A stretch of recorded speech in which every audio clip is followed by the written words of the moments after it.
Hello, everyone. I'm Missy Stefik, Benefit Advisor with Forsite Benefits, and your host for today's episode of Forsite's audio series. Today, Clare Schumacher is with us from Guardian Risk Solutions to discuss workers' compensation and how an organization can go about impacting this cost, as well as what risk mitigation resources are available to you.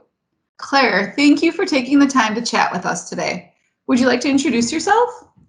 Absolutely. Thank you, Missy, for having me and inviting me to take part in Forsite's audio series. It's really exciting what you guys are doing. Like you said, I'm an agent with Guardian Risk Solutions, and I've been in the P&C property and casualty insurance space for quite some time now. The topic of work comp is a very specific passion of mine. It's really where my career started in insurance in general, and since I've gained exposure, my passion for it has really only grown. Insurance is a significant cost driver in most businesses. And of the insurance that people can purchase, that organizations can purchase, work comp can be one of the most active, really one of the most tumultuous. And in general, it's challenging sometimes to see the return on investment for business insurance when you purchase it. It's what you buy, but you hope you don't have to use. And when you do have to use it, it ends up at times being a pretty decent hit. So with today's topic, what I hope to shed some light on is ways that businesses can use existing information and existing policies that they have in place internally and drive those one step further to ideally really help drive down cost of work comp insurance, prevent claims, and help cultivate a positive environment for their employees. Oh, this sounds like a fantastic topic. Let's jump into some questions for our listeners to learn a little bit about what they can do to learn about a great strategy from you. First, how can organizations impact the cost of workers' compensation? In the property and casualty market, really when you talk to somebody in insurance, we like to break it into three buckets. Now, the titles of these three buckets can vary, but they largely function the same way. So the three pieces are claims and injury prevention is number one. Number two is education. And number three is claims management. Now, all of those things can directly and indirectly flow down into the cost of work comp and really will help organizations really manage and maintain, a healthy plateau, a healthy line of what their work comp cost is. So yeah, like you said, today we're gonna focus on claims and injury prevention. So we'll focus on that first bucket. Perfect. So, how can claims and injury prevention be incorporated into existing employee meetings? Depending on your industry, businesses hold meetings in different ways. If it's a sales organization, you probably have annual reviews. In a manufacturing or industrial type setting, you have safety meetings, employee meetings, different management. And then there's also the standard meetings that all organizations have of onboarding new hires, annual reviews discussing health insurance and what that's going to look like with different employee benefits and wellness programs. And all of these function as opportunities where people can use this time to have additional conversations about safety and helping to prevent claims. From an internal standpoint, if, for example, if you're onboarding somebody, seeing, fit for duty, pre-hire physicals, looking to see if you could potentially be inheriting a claim. And then there's also, it's a really good time to set the precedent of your business's safety and wellness culture. Oftentimes, which we've seen only grow over time, is employee retention. It's businesses are doing all that they can in their power to stay competitive and keep the employees or get new employees that are really good at what they do. And I think maintaining training, and having conversations from a business standpoint, saying we want to make sure that you're doing well, that you're succeeding and you're staying healthy, that only helps on the retention side of things as well, with employees. Wow, those are all great ideas. Thanks for the examples and how we can have that discussion. And for our third question, what resources can organizations use to help with claims and injury prevention? So I'm a person looking in work comp. This tends to, you have a lot of numbers available to you.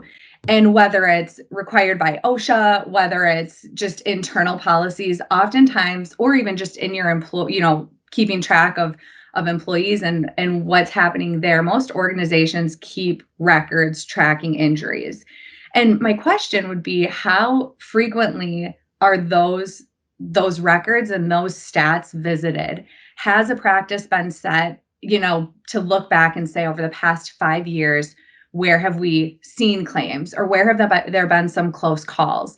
And really, like, a good business partner and agent can definitely help with management, tracking, and analyzing what those numbers are.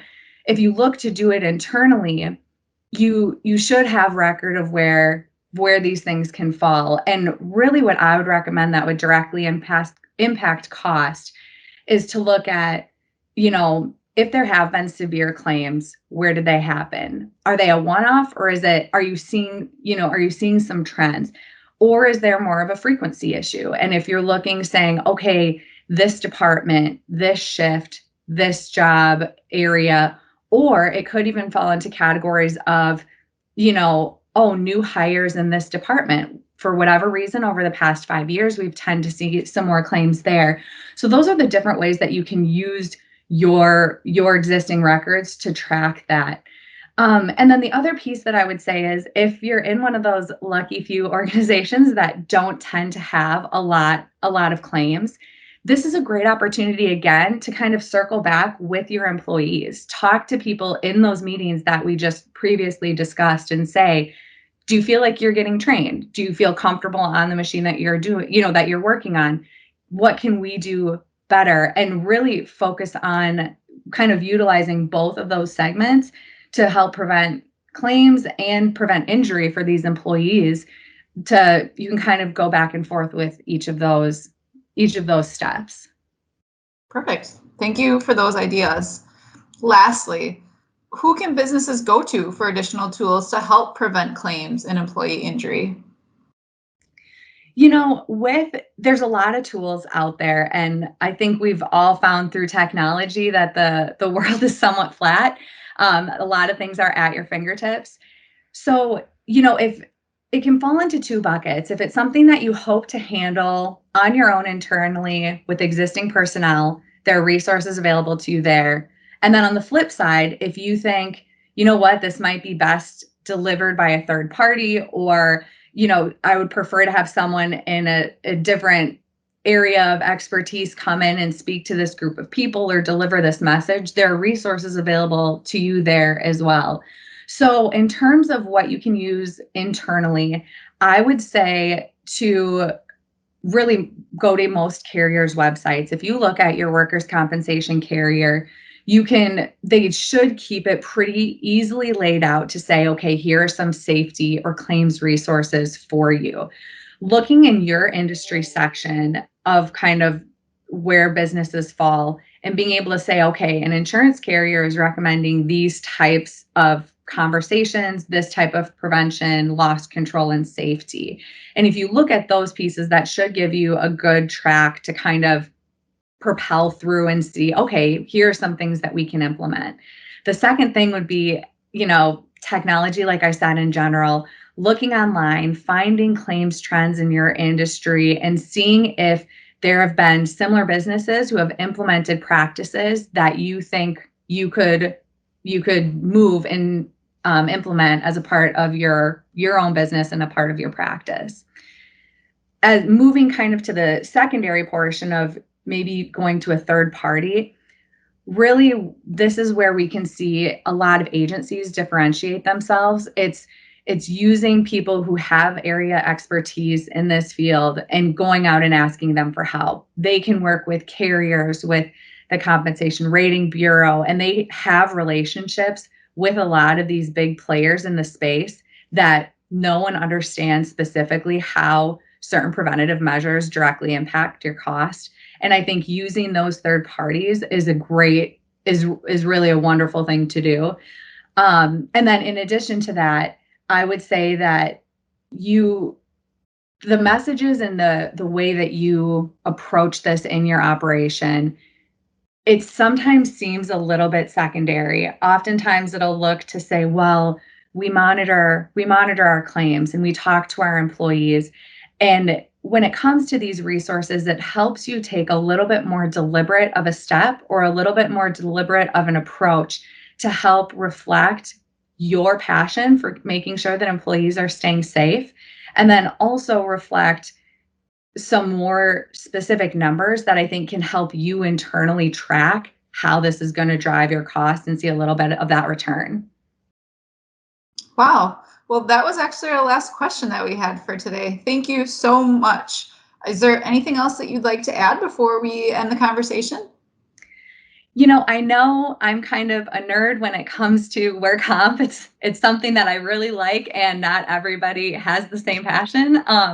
So really, what I would say is that workers' compensation isn't on an island as it would often appear. The way that it's integrated into so many areas of a business, whether it's employee retention, whether it's, your direct cost, employee benefits, there are so many spaces that it bleeds into, and understanding a bit better how it's interconnected and then ways that you can just continue to build on what's already there is really going to help drive down cost. And while it might seem a little bit fluid that, you think, how can I do this? I've seen it done numerous times with businesses, and I've seen it succeed.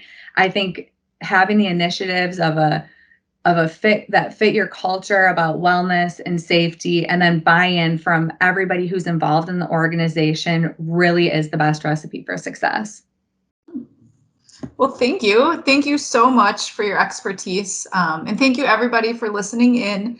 If you would like to follow up with Clare on any of today's discussion points, you can email Clare at guardianrisksolutions.com or reach out to myself at mstefik@forsitebenefits.com, and we will get you connected to some of these great resources that Clare has discussed today. So thank you so much, Clare. Really appreciate your time. Thank you for having me. I appreciate it.